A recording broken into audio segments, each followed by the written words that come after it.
Boa tarde a todos, tudo bem? Sejam bem-vindos. É a 14ª edição do Radix Talk, dessa vez com um tema muito bacana, um tema aí que está na crista da onda, um tema que muitas pessoas têm falado e, na nossa opinião, de extrema importância. A gente, dessa vez, conseguiu trazer, parceiros, amigos, pessoas muito especiais e especialistas no tema, de grandes empresas também. A gente reuniu aí conosco hoje o Francisco Rasolini, da Klabin, o Antônio Queiroz, da Braskem, a Clarissa Lins, da Catavento. A Clarissa também, né? Ela fundou a Catavento, mas para quem não conhece a Clarissa, depois eu vou apresentar com um pouquinho mais de detalhe a mini biografia dela, mas ela foi durante muito tempo presidente do IDP. Ela hoje é membro do Comitê de Sustentabilidade da Suzano e também é conselheira da ArcelorMittal e da Votorantim Cimentos. Estamos aqui conosco também um cara aí que eu admiro muito, começou na Radix como estagiário, né, e hoje é nosso gerente geral do setor de energia e foi recentemente também nomeado aí nosso responsável, nosso líder das práticas de ESG, Tássio Simeone. Seja bem-vindo aí, Tássio.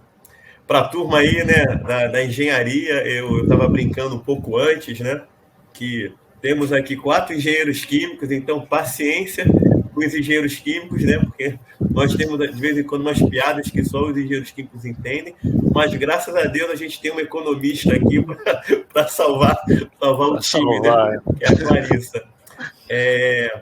Hoje também, nesse evento, a gente bateu recorde de inscrições.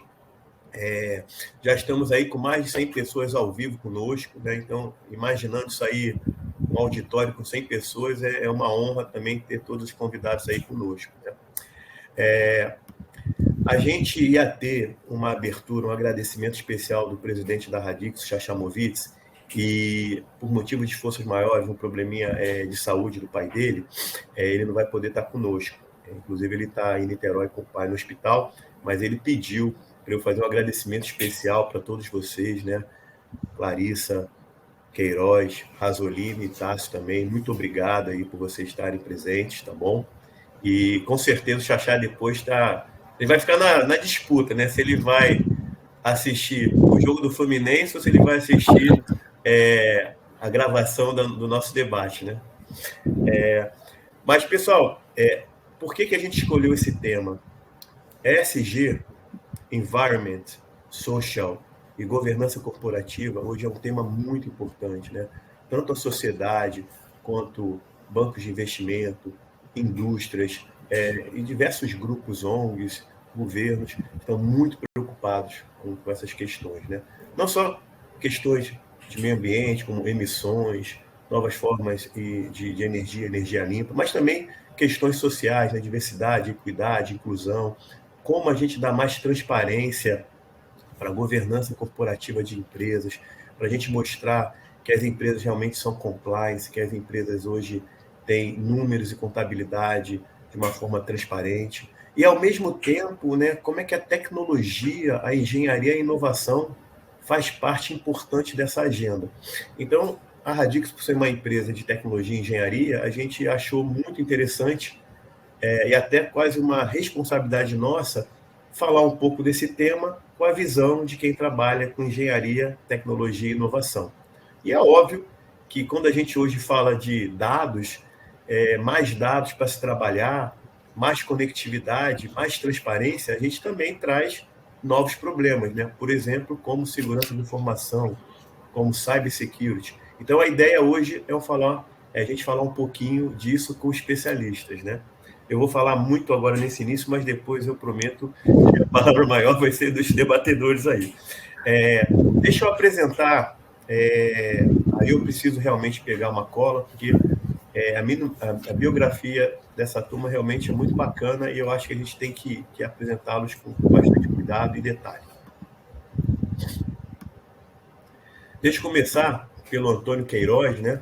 Antônio Queiroz, hoje, ele é vice-presidente de Inovação e Tecnologia e Transformação de Valor da Braskem. Ele também ele é membro do Comitê Operacional e de Risco e Excelência da Vale. como eu falei para vocês, né, ele é engenheiro químico de formação e também é doutor em política científica e tecnológica. Muito bacana. Ele possui ampla e diversificada experiência internacional em setores como química, petroquímica e especialidade, abrangendo segmentos como saúde, segurança, meio ambiente, excelência operacional e industrial. Também trabalha há bastante tempo com tecnologia e inovação. Ele possui experiências e habilidades em diagnósticos com visão estratégica de negócios, liderança, gestão de mudanças. E aí, quando a gente fala de gestão de mudanças, envolvendo aspectos de organização, novas tecnologias e novas competências. Também tem experiência em gestão de riscos e crises, due diligence, integração nas aquisições e fusões das empresas na qual ele já fez parte, né? Eu já falei isso, Antônio Queiroz, engenheiro químico e doutor de política científica e tecnológica pela Unicamp. Tem MBA ainda pela Amanaki, especializações na França, né? Escola Nacional de Génie Chimique, na França, governança pelo IBGC, programas de liderança na Wharton, IMD, HSE, Dom Cabral, Kellogg. É o executivo e membro do Comitê de Excelência Operacional e Risco da Vale e também membro do Conselho Consultivo da AISH, American, quem para não conhece, né, é o Instituto Americano de Engenharia Química. Seja bem-vindo, Queiroz. Obrigado. A gente teve a oportunidade de conhecer o Queiroz por fazer projetos com ele na Braskem, né? Muito obrigado, viu? Obrigado pelo convite. É realmente uma honra estar aqui com vocês e com os convidados da Radix. Prazer muito grande. Muito obrigado, Queiroz. Deixa eu apresentar agora a Clarissa, né?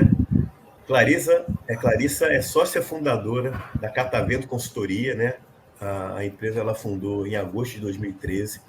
Como eu antecipei, né? Deixa eu repetir, ela é membro do Conselho de Administração da ArcelorMittal, da Votorantim Cimentos, e ela também faz parte do Comitê de Sustentabilidade da Suzano. Desde 2019, ela atua como Senior Climate Advisor da Vale, onde também foi membro do Comitê de Sustentabilidade.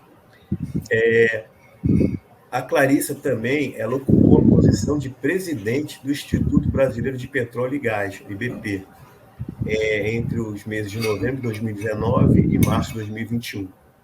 Ela também foi diretora executiva desse conselho aí, né, da IBP. Ela é membro do Conselho Curador do SEBRE, onde também foi Senior Fellow para o Núcleo de Energia. Foi membro do Conselho de Administração da Petrobras, onde foi presidente do Comitê de SMS, membro do Comitê de Auditoria e do Comitê de Estratégia, e do Global Future Council on the Future Energy do World Economic Forum. Poxa, Clarissa, é muito bacana. A gente, desde o início da Radix, a gente consulta os relatórios do World Economic Forum. Muito bacana. Ocupou posição de presidente do External Review Committee da Shell, né? Royal Dutch Shell. Trabalhou no setor público por diversos anos, no Ministério da Fazenda, durante a elaboração do Plano Real. Que bacana. No BNDES, como assessor especial da presidência, e na Petrobras, como gerente executiva de estratégia corporativa e assessor especial da presidência. É economista formada pela PUC, no Rio de Janeiro, com mestrado em economia pela mesma universidade. Muito bem-vinda, Clarissa. Muito obrigado aí. Parabéns aí pelo currículo, muito bacana.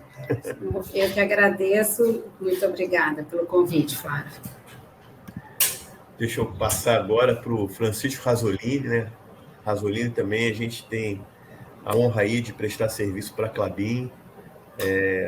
Conhecemos ele pessoalmente na organização do evento, mas é impressionante como a gente já ouvia falar muito bem de toda a equipe da Klabin, né, quando se referia ao Rasolini. Parabéns aí. E um obrigado especial, Rasolini, porque a gente sabe que você aí está no meio da partida de Puma 2, né, e conseguiu um espaço para participar do evento. Inclusive está em Telêmaco Borba. Vai dar tudo certo aí e muito obrigado por você ter vindo. Deixa eu apresentar. O Rasolini é engenheiro químico pela Universidade Federal do Paraná, mestre em engenharia papeleira pela Universidade Politécnica da Catalunha. Ele tem uma história muito bacana na Klabin, né, onde ele ingressou em 1985, já tem 36 anos, né? 36 anos atrás, ele começou trabalhando na unidade Monte Alegre, né? Aí é onde ele está hoje, tem lá no Telêmaco Borges. Ele ocupou diversos cargos, né? Nas áreas de produção de papel, em papéis e embalagens, e desde 94 ele atua na área corporativa da Klabin, né? Trabalhando em diversas áreas, né? Planejamento, estruturação de projetos, operações. Desde 2006 ele ocupa cargos na diretoria da empresa, também em áreas de projetos, suprimentos e planejamento.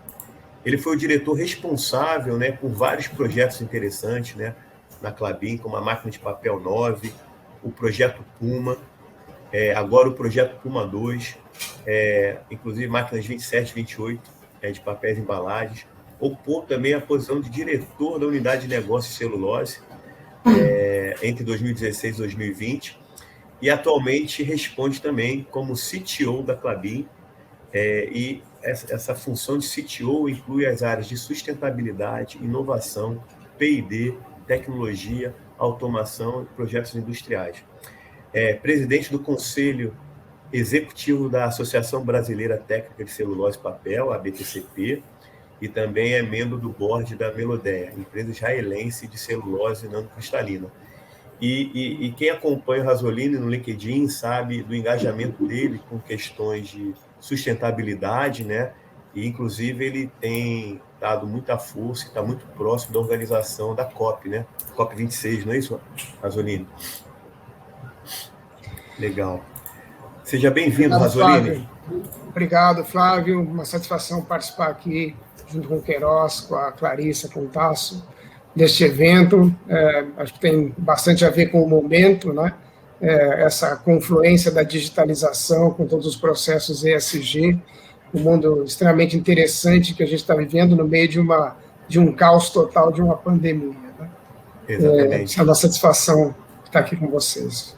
E eu acho que desse lado foi um dos lados assim de mudanças que a pandemia trouxe, né? Ela facilitou um pouco a gente organizar eventos como esse, online, né? E que antes, muito provavelmente, a gente tentaria organizar presencialmente, né? Num local, num auditório ou numa universidade. E dessa forma, acho que a gente consegue levar essa mensagem positiva para muita gente. Agora, deixa eu apresentar o representante da Radix, né? Hein, Tássio? Eu acho que o seu caso eu conseguiria te apresentar aí sem ler aqui, né? Mas eu vou usar essa cola aqui. Mas o Tássio, pessoal, ele é engenheiro químico pela Universidade Federal de Santa Catarina. Ele começou fazendo estágio conosco, acho que em 2012, janeiro de 2012, final do ano. Ele, na época, era membro da equipe de barco solar da Federal de Santa Catarina. A gente conheceu ele disputando competições de barco solar, esteve na Holanda representando o Brasil e a Federal de Santa Catarina, ficou, acho que, super bem colocado, né? Eu acho que vocês ficaram até no pódio, né? Em terceiro lugar. Foi muito bacana a história, mas ele também tem mestrado, né, em planejamento energético pela COP, com ênfase em tecnologia solar fotovoltaica. Ele foi recentemente nomeado, né, líder da agenda de ESG na Radix. Hoje ele é gerente geral do segmento de energia e gás da Radix, né, com clientes tanto no Brasil quanto fora do Brasil. Seja muito bem-vindo, Tássio. Ele, além de tudo, também é mestre cervejeiro, ajudou a Radix a começar a prestar serviço também para clientes como a Ambev, inclusive dando treinamento de processo de cerveja, fabricação, né, de cerveja na Radix. Seja muito bem-vindo aí, Tássio. É um prazer ter aí você conosco. Olá, acabou que deu um corte na minha rede aqui, exatamente nesse momento. Obrigado, Valdes. Isso acontece em programas ao vivo, fica tranquilo. Exatamente. Obrigado, pessoal. Prazer aí poder dividir essa conversa com todos vocês. Pessoal, para a gente ir logo para o debate, né? Eu vou começar fazer a primeira pergunta, né?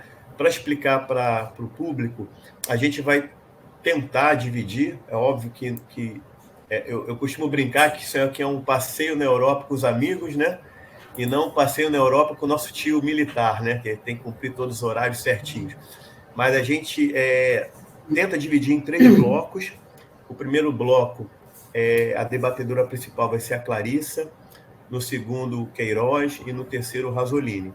O Tássio, ele vai participar de todos os blocos, né, comentando. Então, agora no início, a gente vai fazer perguntas para a Clarissa e abrindo para todo mundo complementar, debater. E a minha função como mediador é manter essa chama aí do debate acesa, bem animada, né? E a gente também tem um pessoal nos bastidores que ajuda a gente a selecionar perguntas que o público faz para a gente trazer essas perguntas aqui também para o time de debatedores.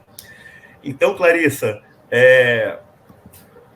eu achei muito bacana o material que você recentemente publicou no LinkedIn, né, sobre mudanças climáticas, energias, né, riscos climáticos no negócio.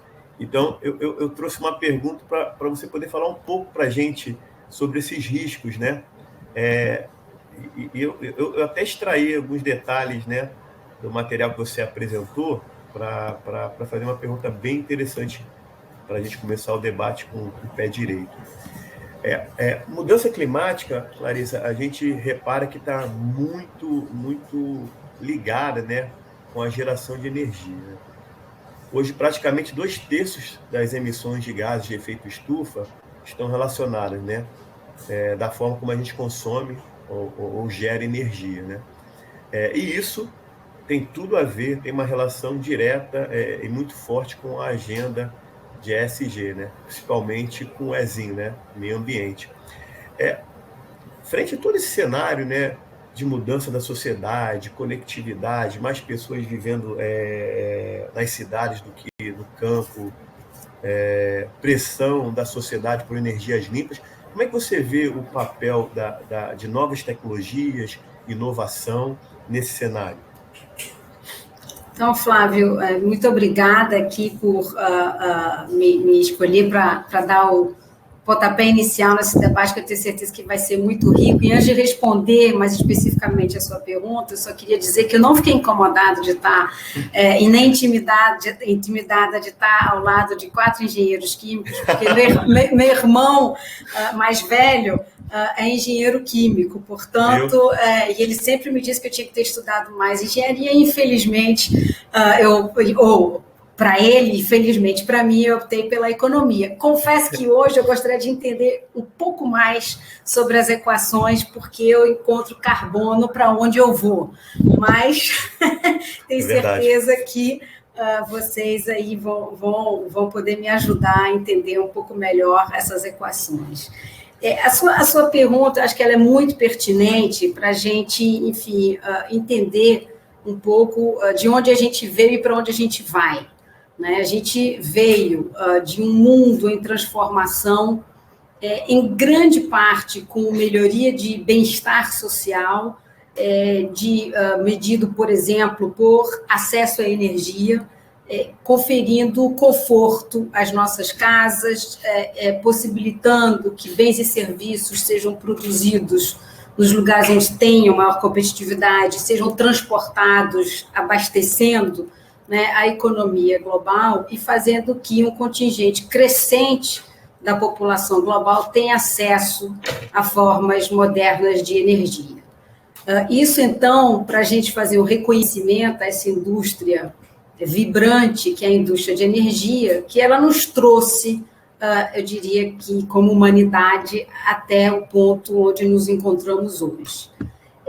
O corolário indesejável é que hoje 80% da matriz energética global é fóssil, a combustão de fontes fósseis gera emissão de gases de efeito estufa na atmosfera, o relatório do IPCC, né, do painel de cientistas divulgado na semana passada, nos comprovou que a ação humana, ao queimar combustíveis fósseis, tem levado a esse aumento de gás de efeito estufa na atmosfera, nos oceanos e na Terra, levando ao aumento médio da temperatura, que já atingiu mais 1,1 graus Celsius em relação à era pré-industrial. Então, a gente tem um aumento de bem-estar de produção, de troca de bens e mercadorias, que, se por um lado nos coloca numa situação de conforto e de acesso à energia ímpar, também nos obriga a lidar com as consequências dessa forma que nós todos escolhemos para nos abastecer. E a gente chega hoje, portanto, como você tirou dos nossos estudos, que bebem nas fontes primárias, que hoje a conversa de mudanças climáticas no mundo é uma conversa sobre energia, dado que a forma como produzimos e, sobretudo, consumimos energia responde por cerca de 70% das emissões globais. No Brasil é diferente. No Brasil, a conversa sobre mudanças climáticas é uma conversa eminentemente sobre o uso da terra, sobre que responde por mais de cerca de 50% das nossas emissões, tendo aí na origem do nosso problema o desmatamento e, sobretudo, o desmatamento ilegal. Então, quando a gente olha para o que esperar daqui para frente, quando eu penso em maior urbanização, quando eu penso em aumento da renda média global, isso nos leva a pensar no mundo ávido ainda por energia. A gente ainda tem cerca de 700 milhões de pessoas ao redor do mundo que não têm acesso a formas modernas de energia que precisam ter. A gente não pode conviver com pobreza energética, porque não é justo, é simples assim. E quando a gente fala, portanto, de transição energética, a gente tem, sim, o desafio de continuar a abastecer, de levar conforto e bem-estar à população, só que gerando menos emissões. E aí a gente tem várias formas e a tecnologia tem que nos ajudar. A gente tem, primeiro, que encontrar novas formas de consumir energia, isso já se dá, as gerações que chegam aceitam mais do que as nossas o compartilhamento de recursos, por exemplo. Então, isso é uma forma de, globalmente, a gente consumir menos energia per capita. Um carro, por exemplo, compartilhado, na sua vida útil, ele tem uma utilização muito mais eficiente. Ao ser compartilhado, ele pode ser autônomo e elétrico, sendo também muito mais eficiente. Então, hábitos novos que as novas gerações, com as quais as novas gerações lidam muito bem, a economia do compartilhamento, arrefecem, por exemplo, esse aumento de consumo per capita de energia. Mas isso não é o suficiente, e as respostas para a gente lidar com os riscos climáticos terão que vir, sim, da inovação tecnológica. A Agência Internacional de Energia tem um estudo muito interessante, mostrando para que a gente caminhe para o mundo compatível com as metas do Acordo de Paris, com as metas climáticas do Acordo de Paris. A gente, até 2030, tem que acelerar as tecnologias já existentes e disponíveis, como solar fotovoltaica, como eólica onshore, mas também offshore, como bioenergia, como a eletrificação do que puder ser eletrificado. Mas como a gente sabe que a gente não consegue eletrificar tudo e que pode não ser eficiente, a gente tem, sim, que desenvolver novas tecnologias. A gente tem que desenvolver tecnologia de captura de carbono, como captura e armazenamento de carbono, seja natural, e aqui o nosso colega da Klabin certamente vai falar bastante nisso, né, Rasolini, que é a forma natural, mas também as formas geológicas com captura e sequestro geológico. Mas, além disso, a gente vai precisar desenvolver a energia do hidrogênio, a energia moderna da bioenergia, da biomassa, não essa que a gente conhece, mas aquela que a gente também, ainda... Né? Você comenta também de um agente, às vezes, invisível, que é a eficiência energética, né? A eficiência energética. Tudo que já existe. Melhorar bastante tudo que já existe. Enfim, a bioenergia moderna, né, etanol de segunda geração, combustíveis sintéticos, e o futuro, portanto, que a gente começa a testar, sabe que vai nos entregar várias soluções, mas ainda precisa de recursos para tornar essas tecnologias escaláveis e competitivas.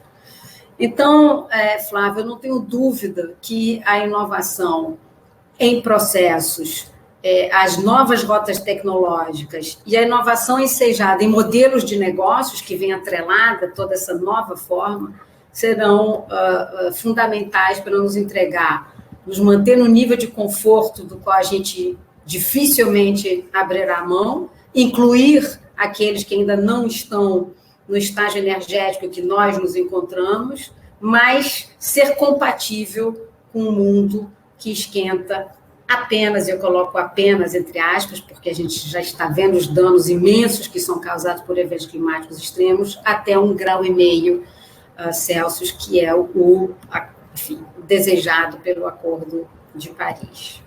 Acabei emendando por falar do meu irmão que é engenheiro químico e esqueci de cumprimentar aqui meus colegas, dizer que eu tenho admiração imensa pelo trabalho da Klabin, trabalhei com o Dr. Israel Klabin vários anos da minha vida, sei o pioneirismo dessa empresa, bem como pela Braskem e toda a inovação que ela proporciona nessa indústria tão desafiadora que é a indústria petroquímica também.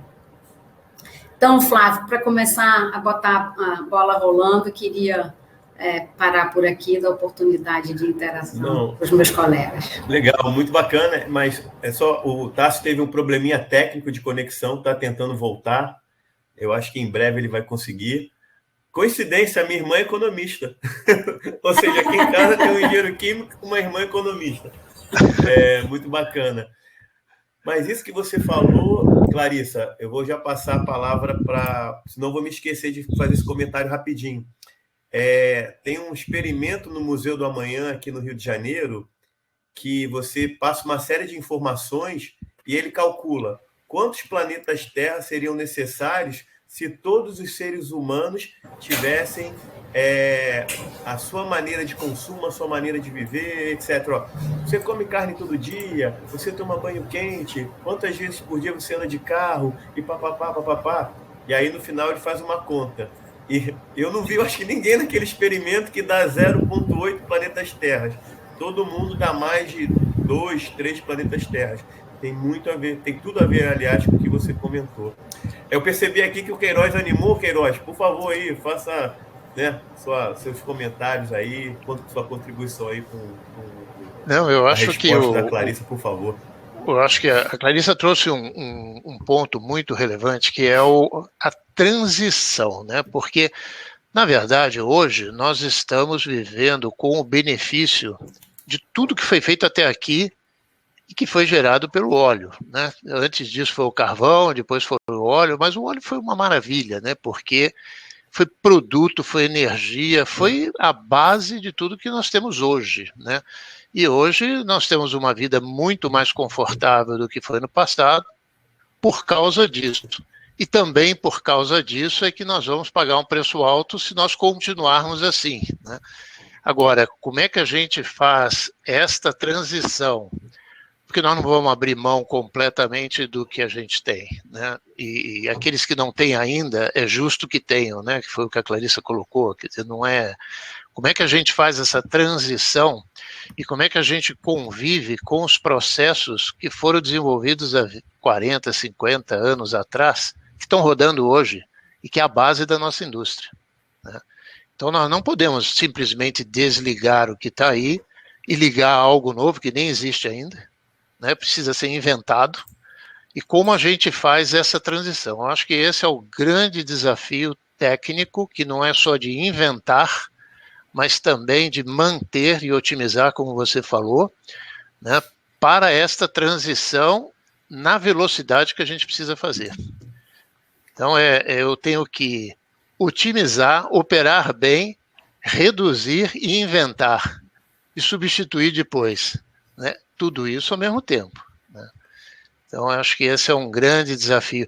Aí vem a compensação, né, que eu acho que o Francisco vai comentar sobre a compensação. Ainda bem que tem uma maneira de compensar durante essa transição, né?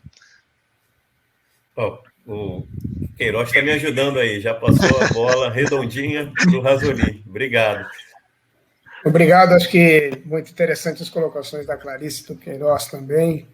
São extremamente pertinentes para esse momento que nós vivemos. E tem toda essa discussão hoje de como é que nós vamos fazer frente, né, a esse aumento de temperatura global que a gente está vendo, aos casos de eventos extremos climáticos cada vez maiores.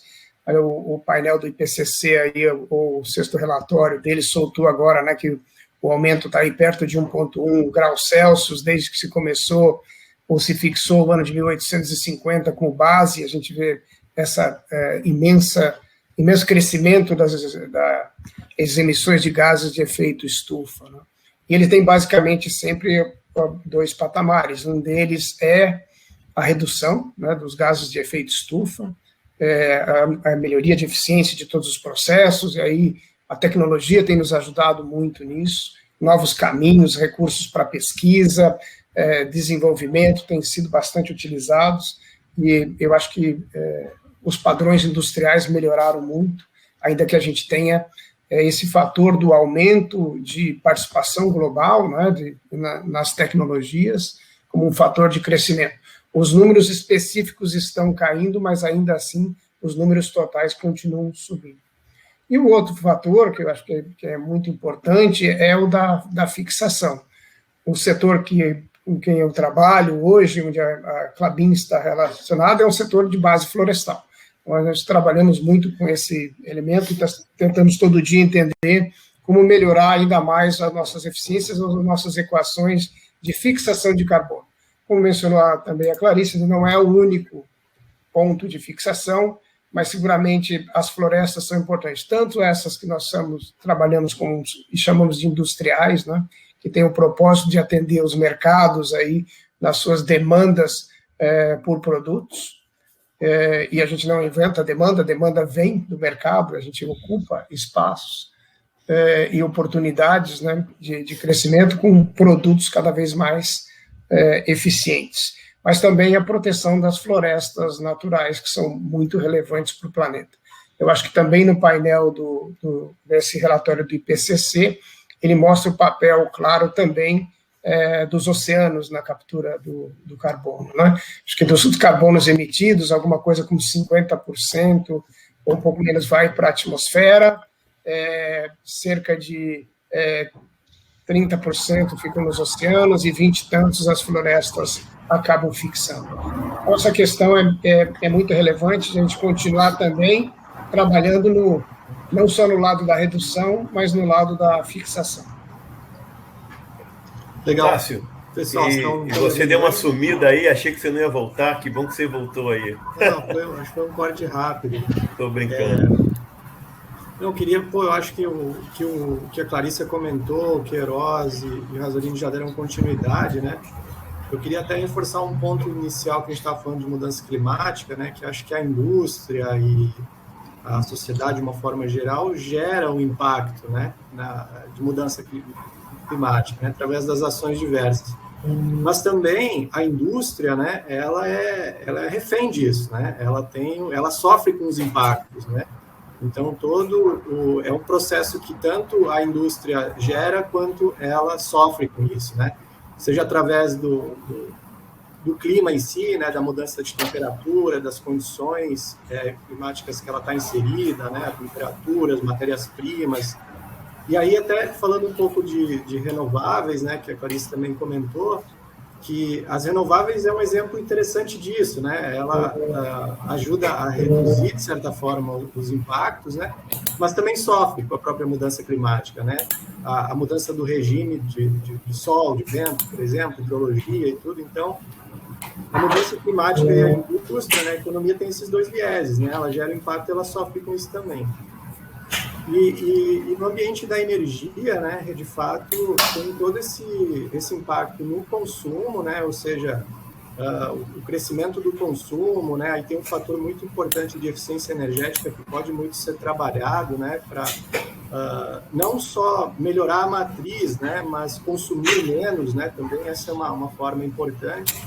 Na oferta, né, quando a gente fala até um pouquinho do que o Queiroz comentou, né, de usar as tecnologias que a gente já tem e tudo, então a gente tem que pensar realmente no modo de transição, né, que é algo que a Clarissa comentou, eu acho que é importante. Tem muitas indústrias relacionadas à biomassa também, aí como a Rasolini participa, e o interessante é que quando a gente pensa em usar fontes renováveis, principalmente intermitentes, né, não tem só a tecnologia nova em si, mas tem todo um desafio tecnológico de inovação para fazer com que isso opere de forma segura, confiável, né? Porque a complexidade operacional de um sistema, né, ele se torna muito mais complexo, né? Seja dentro de um sistema isolado, como uma própria indústria que coloca um sistema dentro para ela, produzir energia para ela mesma, ou uma rede complexa, né, como de um país como o nosso, por exemplo, em que a complexidade da operação se torna muito mais complicada. E para isso a gente tem que usar as boas práticas de engenharia, que a gente já conhece, já existem há muitos anos, né, tanto quanto as tecnologias novas, que a gente pode usar aí de diversas formas para facilitar essa operação inteligente e complexa, né. Então as coisas vão tudo se conectando, e eu acho que esse início do papo aqui já mostrou o quanto que ESG, de fato, é uma coisa que os fatores estão muito interrelacionados, né? Tudo se conecta, né? Então, os três eixos, né? O S e o G, todos eles estão interconectados, então dá para ver como não tem... uma coisa impacta na outra e uma é refém da outra, né?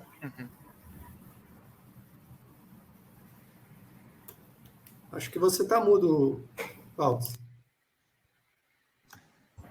Flávio, está mudo.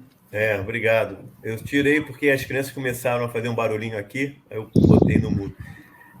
Eu vou trazer uma pergunta do Ricardo. O Ricardo fez uma pergunta que eu acho que pode ser a dúvida de muita gente, e eu acho que é um bom momento até para... É um assunto meio polêmico e vai ser legal a gente poder responder, né? O Ricardo perguntou... vou até pedir aí para a turma colocar no ar aí a pergunta, né? Que ela aparece em cima do vídeo. Está aqui, ó. Há quem diga que essas ocorrências climáticas são, na verdade, um evento cíclico da natureza. Quais os possíveis indicadores para refutar essa hipótese? Eu acho que a Clarissa já até começou a responder um pedacinho na resposta dela inicial. Mas, por favor, Clarissa, eu imaginei então, que você Ricardo, liderando a nossa resposta aí.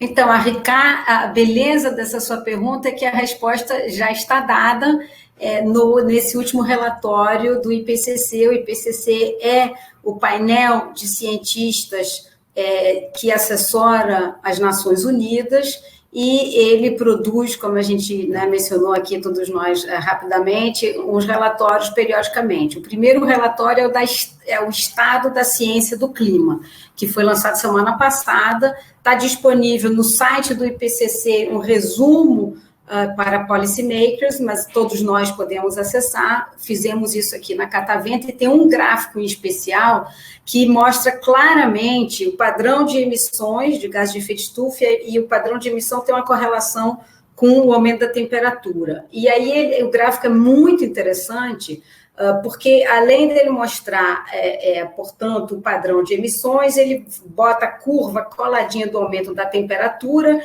e o que ele claramente ele demonstra é que o padrão das nossas emissões, levando ao aumento de 1,1 graus Celsius, está diretamente ligado à ação do homem, e a compara com o padrão eventualmente, de emissões oriundo de fenômenos naturais, que mantém esse aumento da temperatura em zero. Portanto, o aumento de 1,1 está inteiramente vinculado e de maneira inequívoca, segundo os cientistas, e aqui todos nós acreditamos veementemente na ciência, é a ação do homem que está levando a esse aumento da temperatura. Então, isso já foi verificado nos modelos, tem um consenso entre os cientistas, e a boa notícia é que a informação está lá no formato amigável, no gráfico, nesse relatório do IPCC.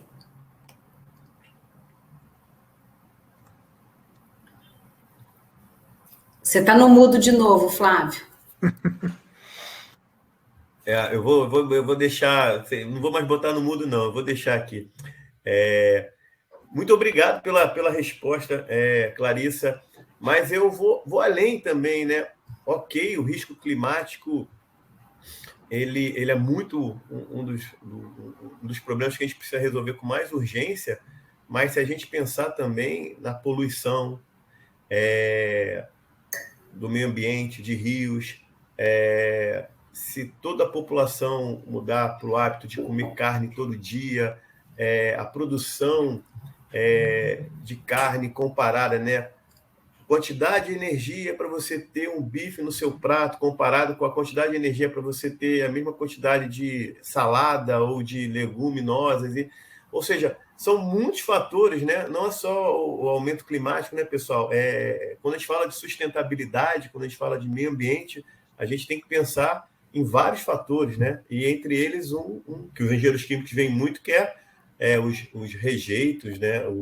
A poluição, o que a gente gera nos processos físico-químicos, né? Legal.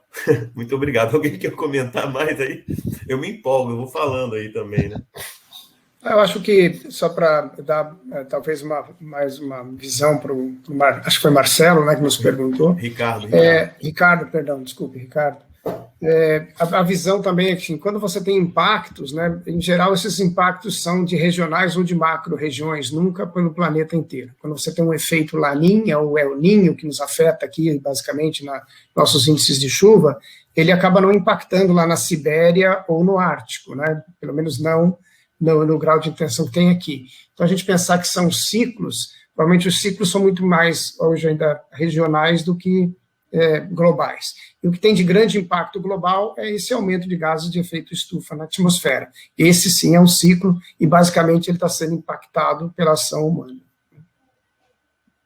Muito bacana. Tássio, Queiroz, querem comentar? Eu vou... Agora eu vou começar daqui a pouquinho, começar o segundo bloco. Tá, eu até peço desculpa porque eu tive uma queda e eu acabei não pegando a pergunta, então eu passo. Vou deixar o Tássio comentar. Eu acho que esse aspecto do aquecimento, de uma forma geral, do planeta, tanto que ele até é um tema muito complexo, né? Isso que a Clarissa comentou é muito interessante quando você analisa essa correlação, né, entre essas variáveis, e é muito nítido essa força que tem. Mas, de fato, como isso impacta e a própria espiral que isso gera, né, o aquecimento, como ele pode desencadear, né, carbono que está preso em regiões, sejam congeladas ou nos próprios oceanos, né, e tudo, isso é muito preocupante, né? E aí é mais preocupante quando a gente pensa que a gente ainda não tem, de certa forma, um domínio completo de tudo isso, né?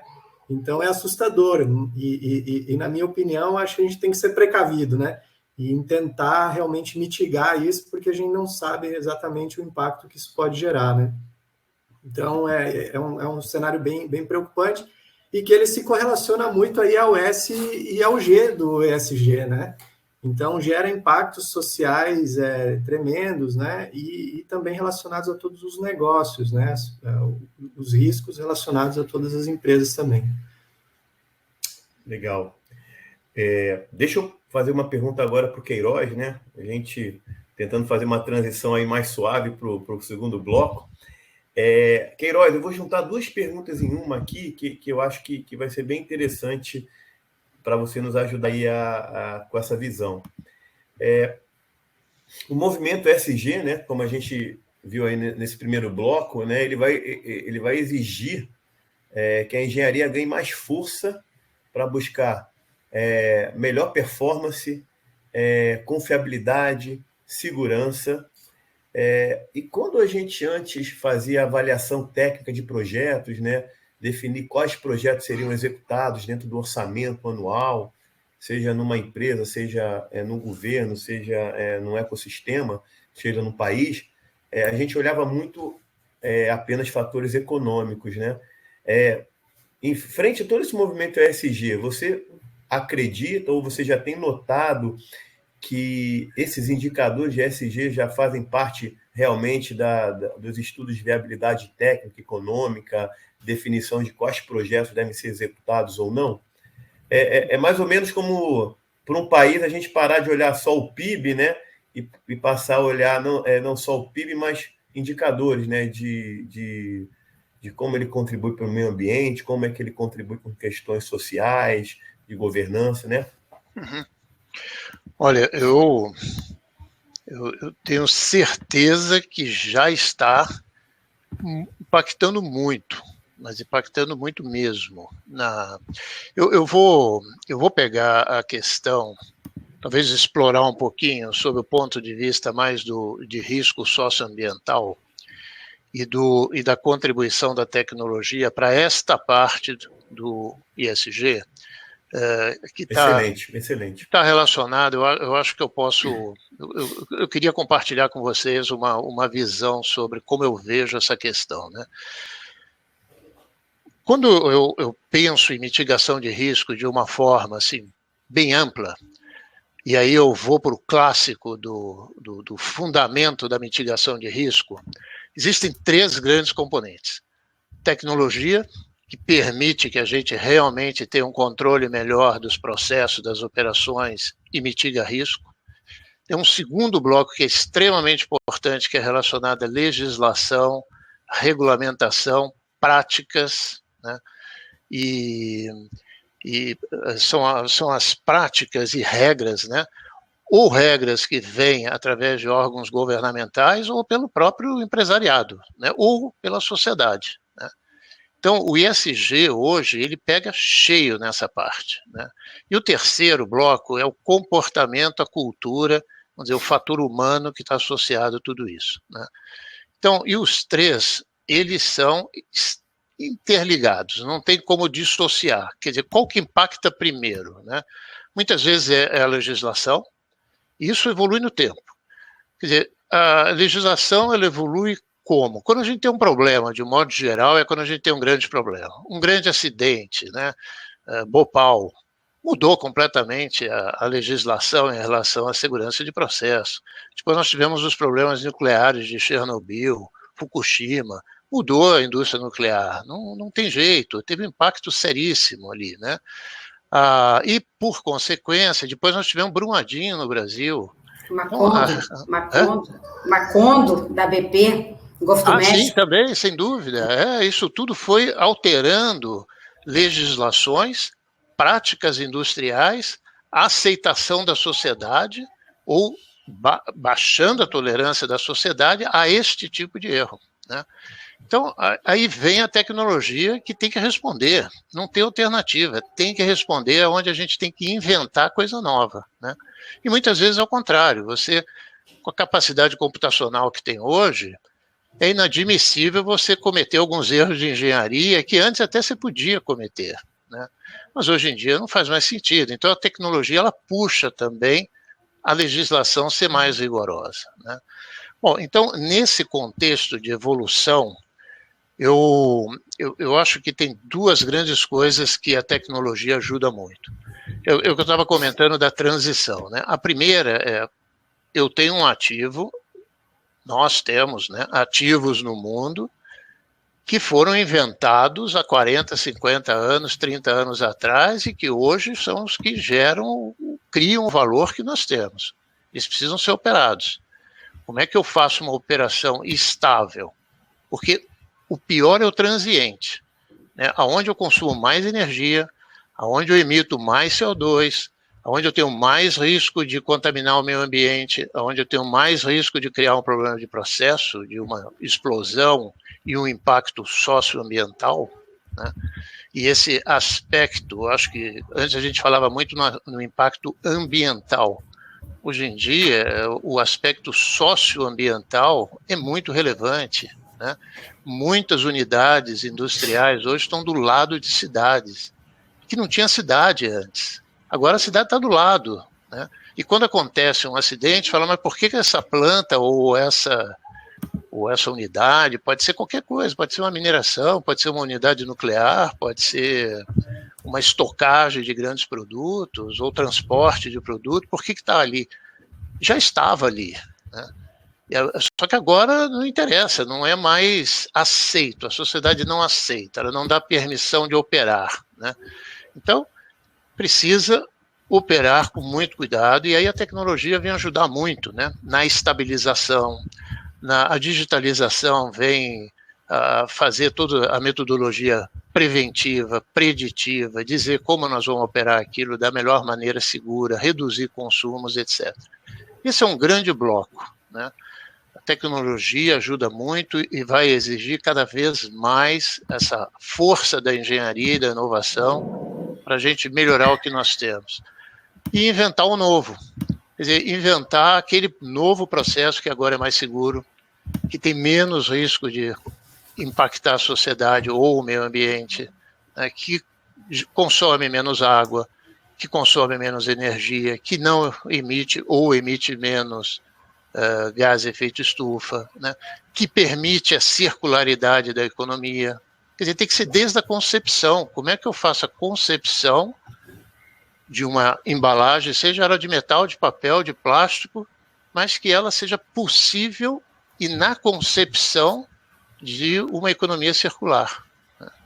Então, eu acho que essa é a grande exigência que a gente tem hoje na evolução tecnológica, é a grande oportunidade também, né? Porque eu acho que isso como engenheiro, né, é o problema para a gente resolver, né?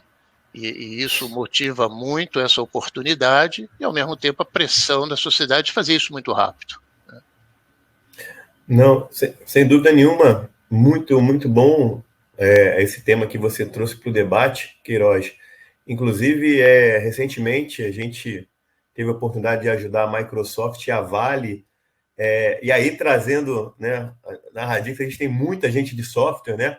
E o pessoal fala, poxa, fala dos desenvolvedores de software também. Sim, eles desenvolveram um software que facilitou muito o canal de comunicação entre a Vale e as comunidades, né? Então, esse software unifica as reclamações, os comentários, sejam de risco, sejam de barulho, sejam outros diversos tipos de comentários e reclamações. A Vale é uma empresa muito grande, né, e com muitas fronteiras, então ele tem a inteligência de, por exemplo, se 10 pessoas reclamam da mesma coisa, ele consegue unificar essas reclamações únicas e direcionar mais rapidamente para o gerente ou para o time responsável da Vale, né? Então, não é só sobre os aspectos de eficiência energética ou de mudança de tecnologia, mas também usar a própria facilidade hoje do mundo digital de software e aproximar as empresas, as indústrias, as instituições das comunidades, né? E eu também acredito que a gente tem que pensar não em impacto ambiental, mas sim impacto socioambiental.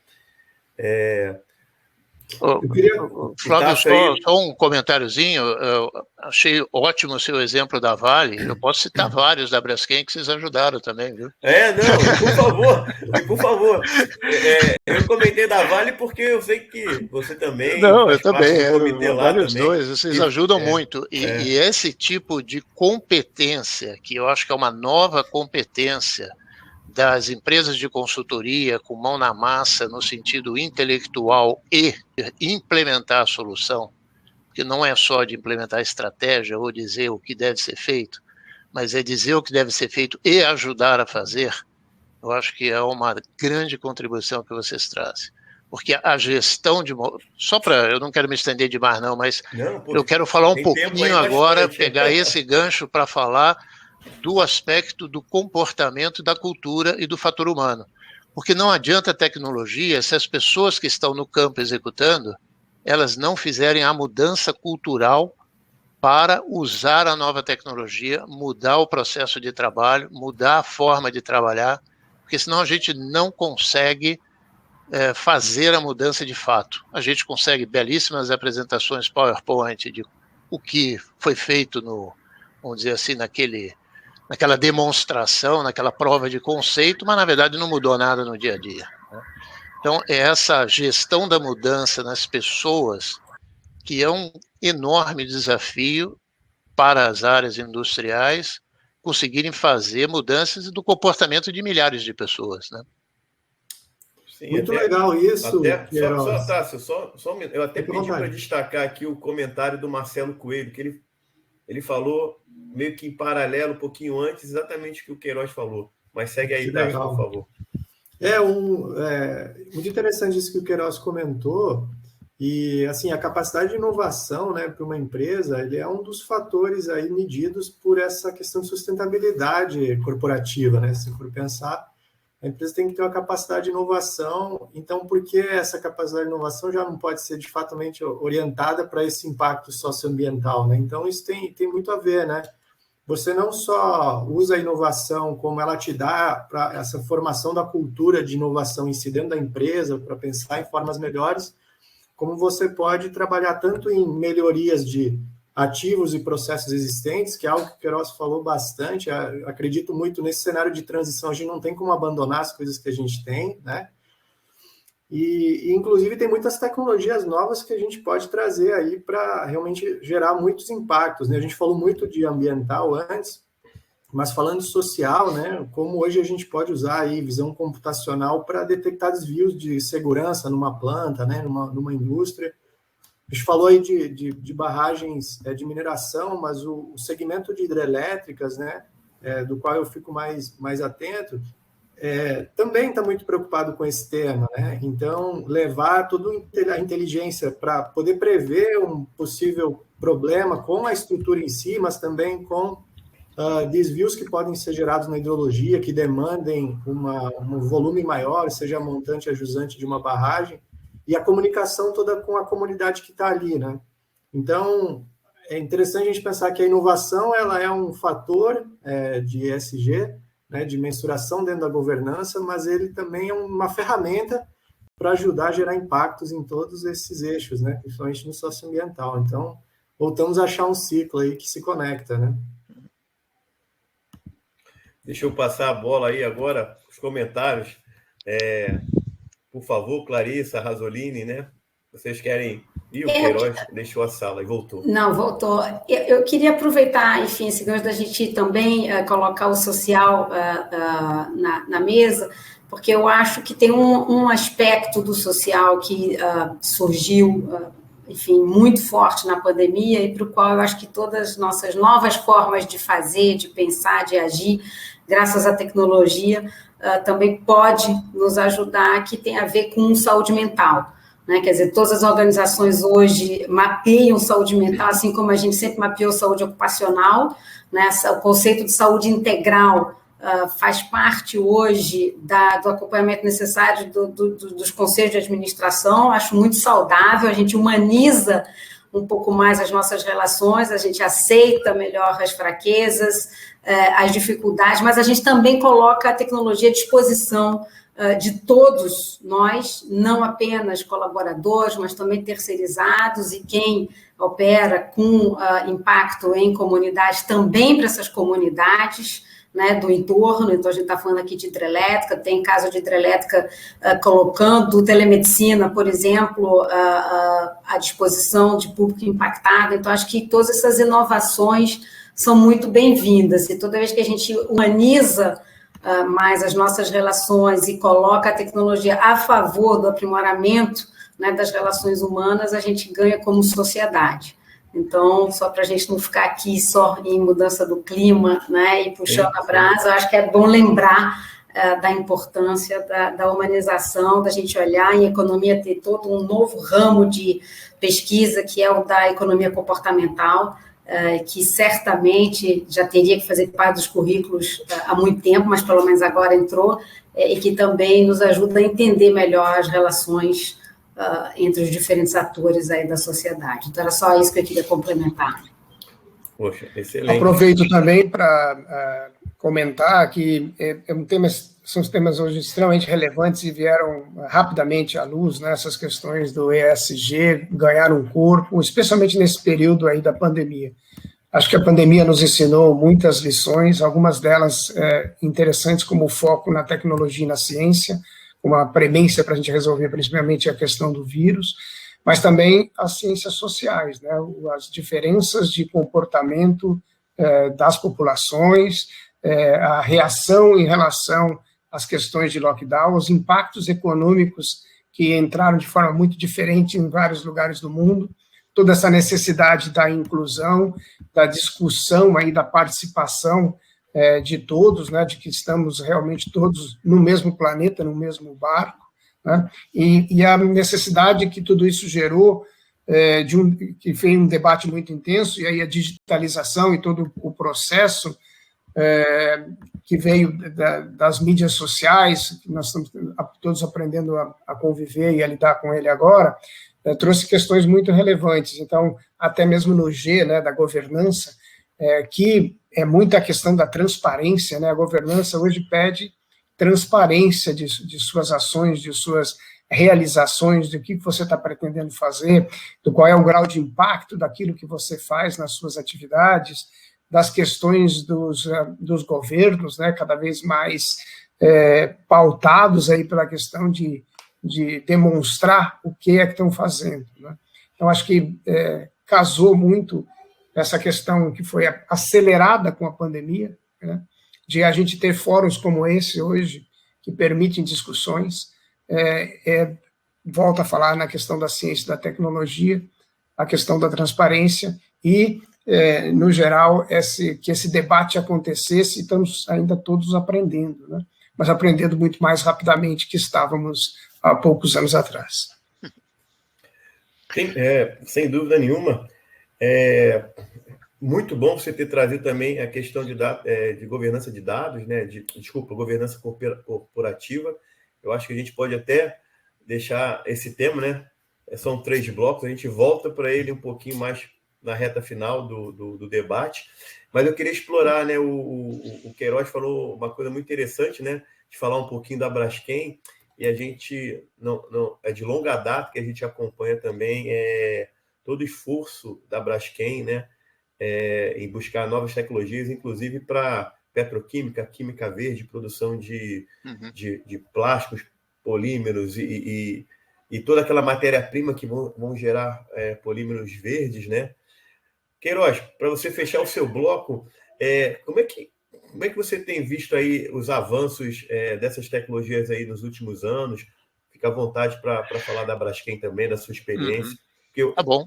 Então, deixa eu até fazer um complemento, né? Você também tinha me perguntado como que a questão do ESG também participava na priorização de projetos, né?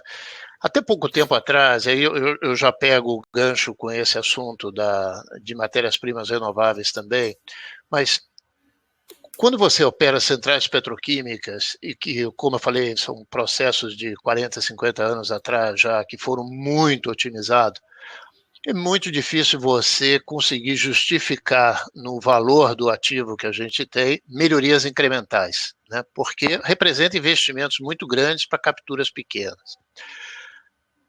Na base da eficiência energética. Quando a gente agora inclui o impacto de emissão de CO2, e se você precifica esse impacto, várias das soluções que alguns anos atrás não foram implementadas se tornam internamente na companhia, mesmo que ainda não exista uma precificação de carbono que realmente tenha um payback de curto prazo, mas quando você faz o raciocínio de médio e longo prazo, muda completamente a priorização. Então, eu sei que a Braskem está incorporando já há alguns anos, a gente fazia de uma forma mais qualitativa, agora está fazendo de uma forma bem mais quantitativa, a Vale também faz, uma precificação interna para a tomada de decisão de investimentos também, né?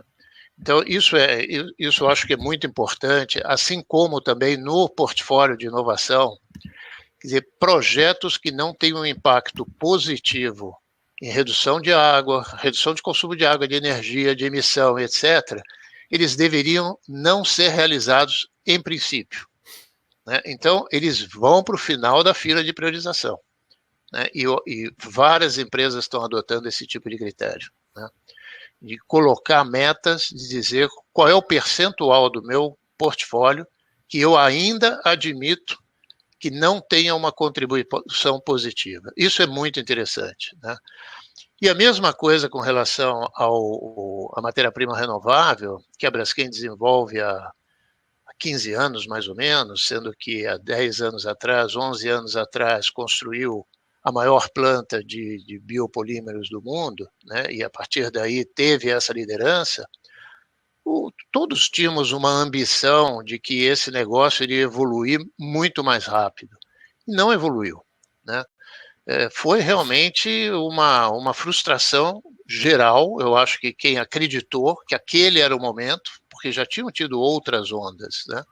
Mas que daquela vez seria verdade, e nós passamos aí 10 anos sofrendo, vamos dizer, fazendo uma série de outros projetos em paralelo para outros produtos, E quando você vê a competitividade em relação ao petróleo, não tem, né?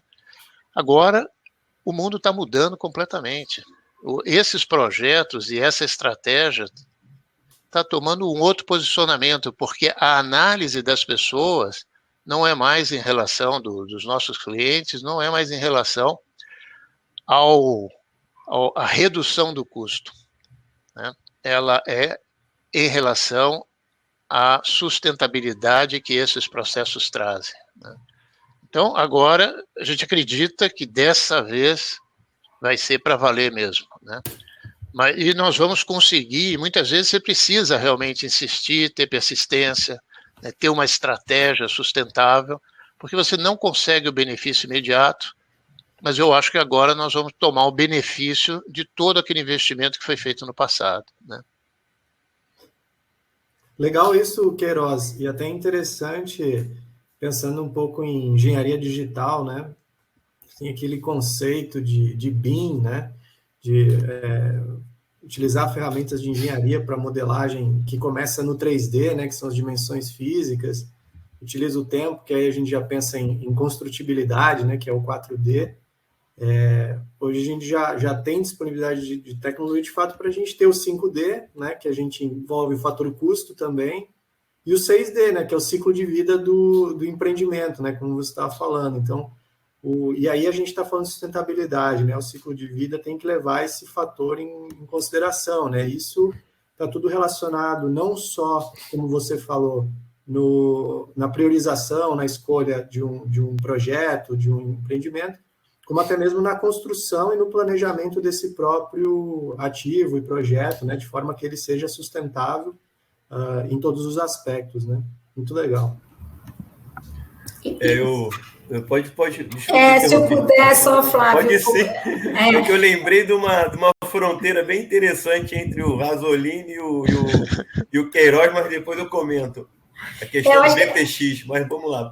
Acho que a gente não trouxe aqui para a mesa ainda a forma como toda essa agenda e os projetos são financiados, né? E aí eu acho que eu queria fazer o gancho com essa resposta do Queiroz, que talvez quando a Braskem, né, trouxe o conceito de biopolímeros e o mundo não estava ainda precificando o carbono como ele está hoje. E quando você tem o agente financeiro, seja ele o acionista, né, o sócio ou o financiador que precifica o carbono, ou seja, que percebe que ao financiar atividades intrinsecamente vinculadas à emissão de gases de efeito estufa, ele pode estar tendo uma carteira de maior risco e, portanto, ao financiar atividades que mitiguem esse risco, ele pode estar tendo uma carteira mais resiliente, ele prefere orientar hoje a carteira dele, ele pode preferir, porque isso ainda não é unanimidade, né? Preferir orientar a sua carteira para quem consegue comprovar que corre menos riscos climáticos. Então, acho que, e hoje a gente tem a indústria financeira se movimentando de uma maneira muito expressiva, consistente, para incorporar em todas as suas análises de risco o risco climático das suas carteiras, dos seus portfólios, enfim, a depender se é um asset manager, se é uma seguradora, resseguradora ou um banco de investimento. Então, acho que é fundamental a gente ficar atento ao quão consistente tem sido essa movimentação e os compromissos crescentes que instituições financeiras, de uma forma geral, não só bancos, têm assumido em conhecer melhor as características relacionadas ao perfil de emissão das suas carteiras. Esse ponto aí, muito obrigado até por trazer esse tema, né? A gente tem o privilégio hoje de fazer parte da BVCAP, né? Associação Brasileira de Venture Capital e Private Equity aqui do Brasil. E quando a gente assina a newsletter, a quantidade de notícias que a gente recebe, né? De fundos de investimento e de avaliações e de indicadores tentando mensurar, né, o compromisso com a agenda de ESG, porque investidores estão querendo colocar dinheiro em empresas que realmente que demonstram isso, né? E para iniciar o bloco do Rasolini, eu vou trazer uma pergunta do Rony, que eu acho que ela é uma pergunta que amarra bem tudo isso, né? O Rony, por favor, pessoal, João, destaca a pergunta do Rony, nome difícil, Zuster. Boa noite, gostaria de saber se vocês acham que o ESG deve ser medido e, em caso afirmativo, como? Pesquisando sobre o tema, nos deparamos com vários indicadores distintos e a falta de padronização dificulta a comparação entre diferentes iniciativas e empresas. Na verdade, Rony, eu não vou começar a responder, não, mas eu concordo com você, mas está se medindo sim, e esse tipo de indicadores, esse tipo de medição, inclusive tem orientado, conforme a Clarissa falou, o direcionamento de investimentos,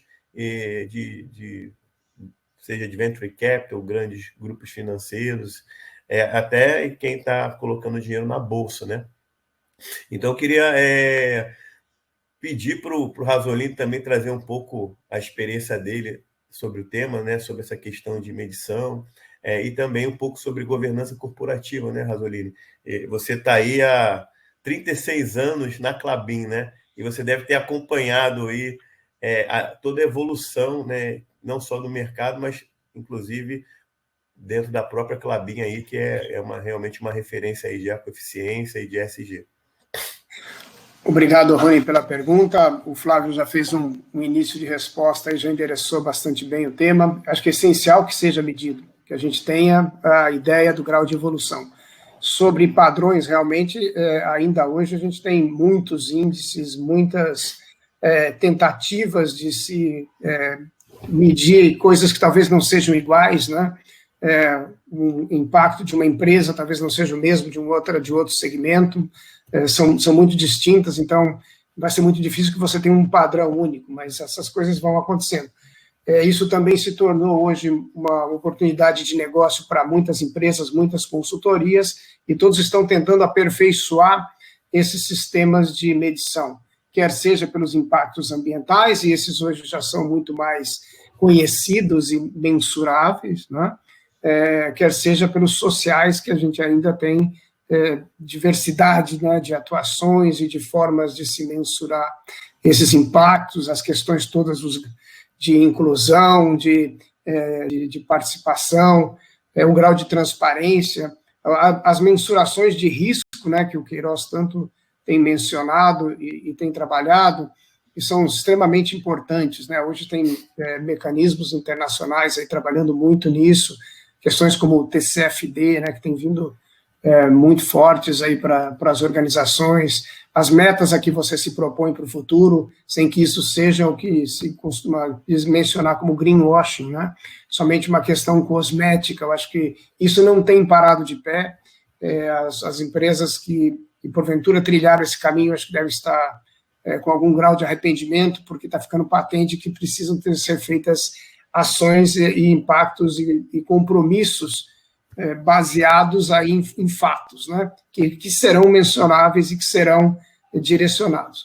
Eu acho que essa é uma evolução natural de como todos os processos que vêm, e ela vai afunilando aí para que a gente tenha esses mecanismos muito mais entendíveis nos próximos anos. Muito bacana, muito... Se eu puder complementar aqui o Rasolini, porque a gente tem um dado interessante que a gente compilou na Catavento faz pouco tempo, que mostra um pouco o tamanho do desafio que o Rony coloca.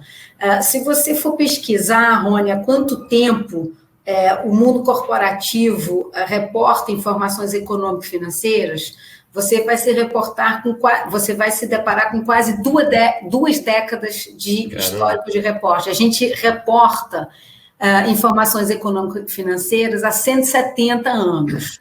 E essa longa trajetória nos permitiu chegar hoje a dois grandes padrões globais, né? O IFRS e o US GAAP. Olha que beleza. Então, você pode comparar empresa que produz laranja, empresa que produz plástico, empresa que produz petróleo, porque todo mundo reporta de uma mesma forma praticamente. Quando você olha para métricas socioambientais, e aí, de fato, só socioambientais, governança ainda mais difícil, você vai ver que a gente tenta fazer isso apenas há 30 anos. Então, 170 versus 30. E quando você olha para o universo socioambiental, o Rasolini falou isso muito bem, desses 30 anos, a gente se dedicou muito mais a mensurar os impactos ambientais do que os sociais, por questões, primeiro, regulatórias, né, já foi citado aqui pelo Queiroz, por obrigações de compliance, exigências de licenciamento, e também porque a gente, empresa, consegue aferir o quanto a gente está consumindo de energia, o quanto a gente consome de água, o quanto a gente, né, enfim, produz de rejeitos e tudo mais. Então, está na nossa mão. Agora, mensurar a forma como a gente impacta uma comunidade, o nível de melhoria da educação da população atingida, o acesso a emprego de comunidade, é muito mais complexo. Então, hoje a gente tem cerca de 10 parâmetros, portanto, de muito mais difícil comparação, e o nível de maturidade, eu diria que muito menor do que a economia financeira. Dito isso, não devemos desistir, devemos mensurar e começar com o que a gente já sabe, que aparentemente, né, já foi citado aqui pelo Rasolini, riscos climáticos está despontando assim, como hoje, tendo mais ferramentas para mensuração. Então, devemos continuar batendo as perninhas, né? Exatamente. Aquela história das duas, da rã, né? Que uma desistiu e afogou, e a outra continuou batendo perninha, aí o leite virou manteiga, ela conseguiu. É isso aí, muito bom o seu ponto de vista. Essa história sempre que a gente está com um projeto difícil na Radix, a gente conta essa história, então, para ninguém desistir. Eu também tinha caído, Rasolini, que bom que você voltou, né? Pessoal, o papo está ótimo, né? Eu acho que a gente, em nenhum momento, a chama diminuiu, mas a gente está se aproximando dos 15 minutos finais aí de bate-papo, né? A gente manteve aí uma alta presença de público. Eu ia pedir para a gente começar a fazer, né, as mensagens finais aí. Poxa, qual a mensagem positiva, qual a mensagem bacana, o que vocês acham aí que a gente deve deixar aí para o público, né, que está aí conosco até agora. Deixa eu começar agora ao contrário, né, começar pelo Rasolini, depois do Queiroz, depois do Tássio, a gente deixa a Clarissa fechar. Hein, Rasolini? Desculpa aí, eu queria que durasse 3 horas, até a hora do jogo do Fluminense, mas a gente precisa aí cumprir o horário também.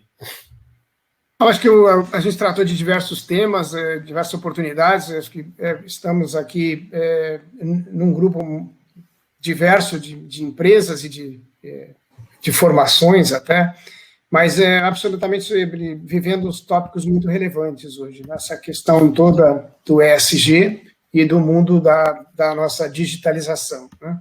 Acho que esse é um universo que vai muito bem. Nós, na Klabin, vivemos aí da nossa base florestal, nós temos enormes áreas plantadas, né? E também enormes áreas de florestas preservadas, então a gente trabalha com essa questão ambiental, mas trabalha muito com planejamento de longo prazo. Para você executar um projeto como nós estamos partindo hoje, essa semana aqui no Paraná, leva anos para você ter a floresta pronta, né, todo o planejamento, e hoje absolutamente a forma de você conseguir trabalhar esse planejamento, fazer todas as análises socioambientais que são extremamente necessárias hoje para você justificar o teu projeto, todo o financiamento dele, que hoje, como a Clarissa mencionou, é muito voltado às questões já socioambientais, né? Somos bastante cobrados nisso por todos os nossos investidores, institucionais ou privados, e o que tem nos ajudado a acelerar é a digitalização, né?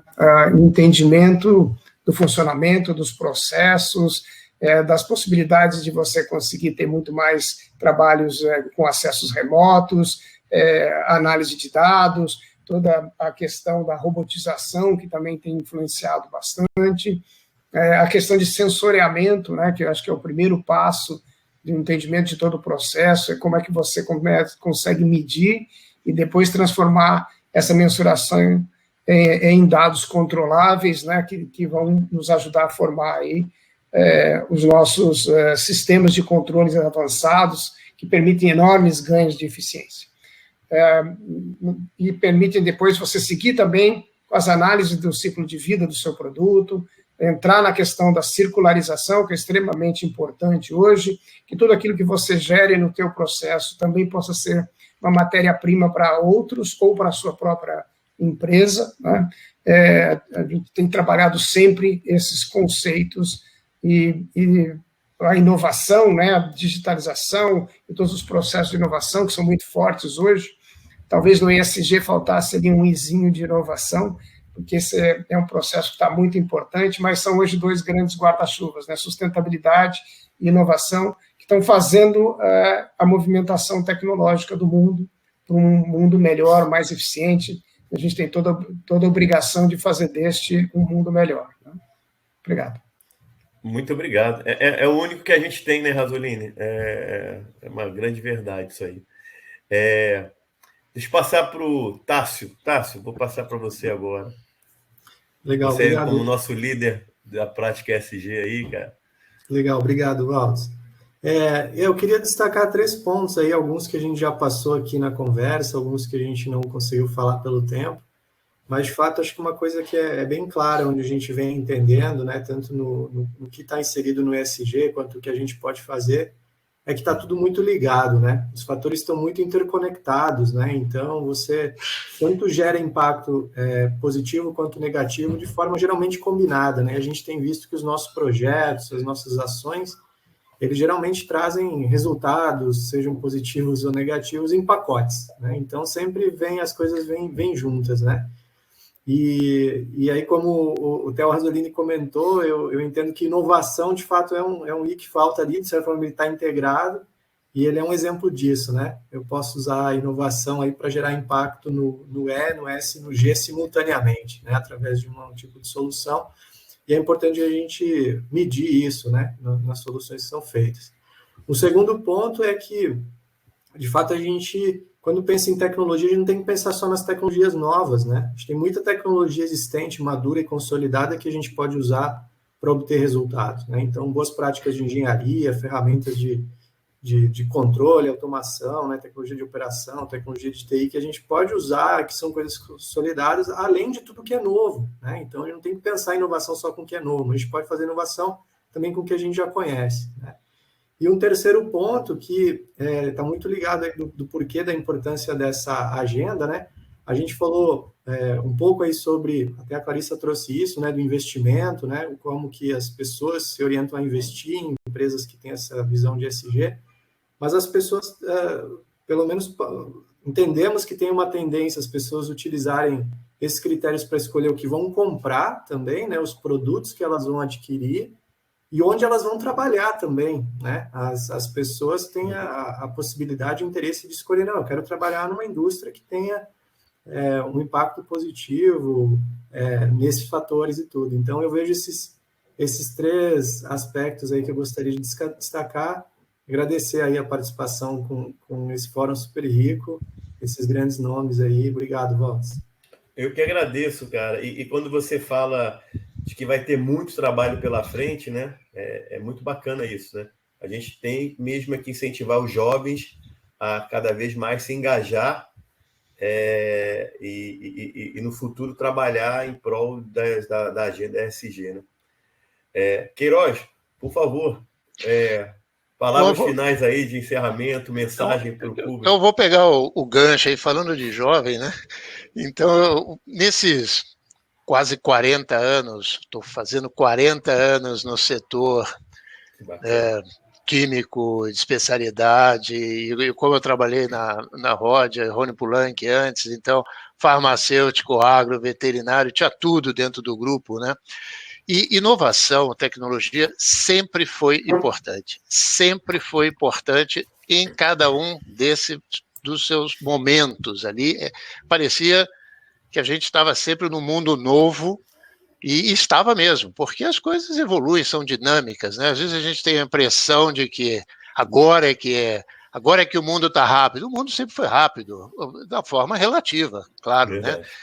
Mas o que eu acho legal e que me motiva bastante é que antes, eu acho que durante muitos anos, nós tivemos um foco muito grande na satisfazer o cliente, trazer rentabilidade para os acionistas, trazer um bom ambiente de trabalho para os empregados, motivação, né, prazer de estar ali na empresa.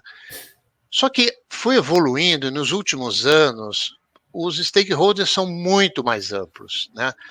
Agora, a gente tem que se preocupar com a sociedade, a imagem da empresa, a reputação, o que os jovens pensam daquela empresa, né? O que a sociedade como um todo.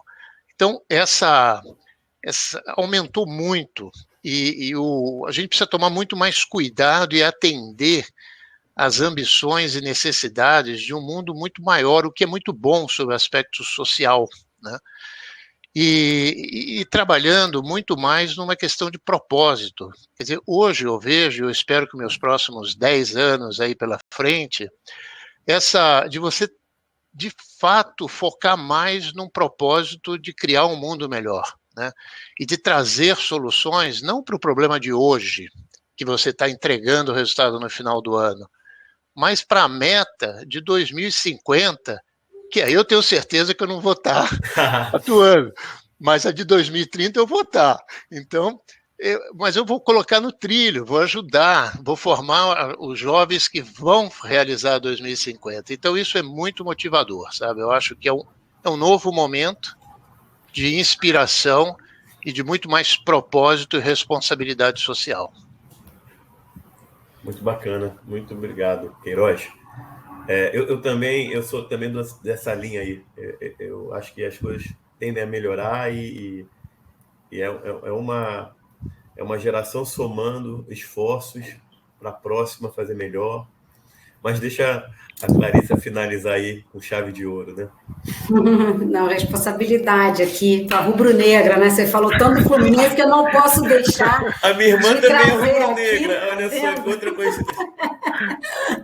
Não, mas eu queria, enfim, começar a agradecer, foi uma conversa super agradável, não conhecia, enfim, o Queiroz, Rasolini, nem Tássio, Flávio, a gente já tinha conversado outras vezes, então eu queria aqui também falar do prazer de compartilhar esse debate com vocês, e vou pegar alguns ganchos do que eu vi aqui de vocês ao final. Primeiro, quando a gente pensa em ESG e pensa em inovação, na minha cabeça o que vem são novas formas de fazer.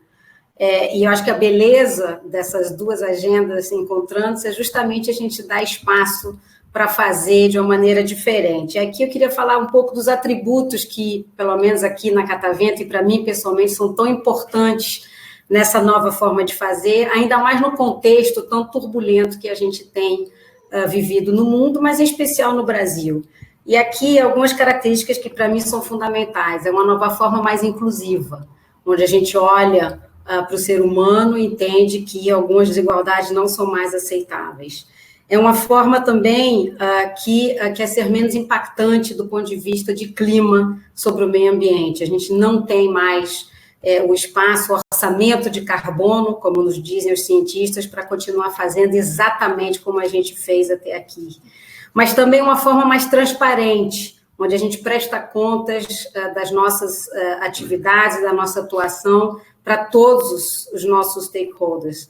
Uma forma mais ética, conosco e com as gerações, né, meus filhos, e, portanto, onde a gente, para usar uma expressão com a qual aprendi com o Dr. Israel, né, vindo da Bro Brundtland, uma ambientalista, onde a gente quer entregar para os nossos filhos um planeta, pelo menos, igual que a gente recebeu, e, sobretudo, uma forma mais democrática. E aqui eu queria acabar com essas palavras, né? Aqui eu acho que eu tenho lido bastante a respeito da responsabilidade das lideranças corporativas em enaltecer os valores da democracia, seus quais o mundo não pode ser nem mais ético, nem mais transparente, nem menos impactante, nem mais inclusivo. Então, é com esse compromisso aqui que eu gostaria de fechar essa mesa, agradecendo mais uma vez o convite aí da Radix para participar desse debate. Obrigada. Poxa, muito obrigado. Eu fiquei um pouco emocionado com a sua fala, com sinceridade. Quando a gente montou o Radix Talk, no meio da pandemia, obviamente a gente tinha um desejo de vender mais, de estar perto dos clientes, né? E estou sendo bem sincero, né? Como diretor comercial da Radix, a gente queria explorar o networking. E a gente, sem querer, acabou acertando que foi poder amplificar essa mensagem que pessoas como você, Queiroz, Rasolini e Tássio têm para passar, né? E que, às vezes, esse público aí que no pico hoje ficou com 180 pessoas puderam ouvir. Então, eu não vou nem falar mais nada para não apagar a bela mensagem que vocês passaram. Pessoal, muito obrigado aí. Esse evento foi sensacional, dá muita assim, esperança, e principalmente esperança no nosso país, né? Porque tem tanta gente boa aí, a gente demonstrou, vocês, e com ideias boas, e eu tenho certeza aí, a gente está vendo aí vários estagiários também da Radix aí, dando opinião, comentando, estando presente conosco até agora. Então é isso, muito obrigado. Eu acho que a última frase que me veio na cabeça, assim, e também é bacana, é: a idade da pedra não acabou por falta de pedra, né? Então, a gente está mudando muita coisa, não porque está em falta, mas porque tem coisas melhores a serem feitas, né? Muito obrigado aí. Eu tenho que dar 30 segundos, porque a gente tem um delay, então eu só vou desligar daqui a 30 segundos.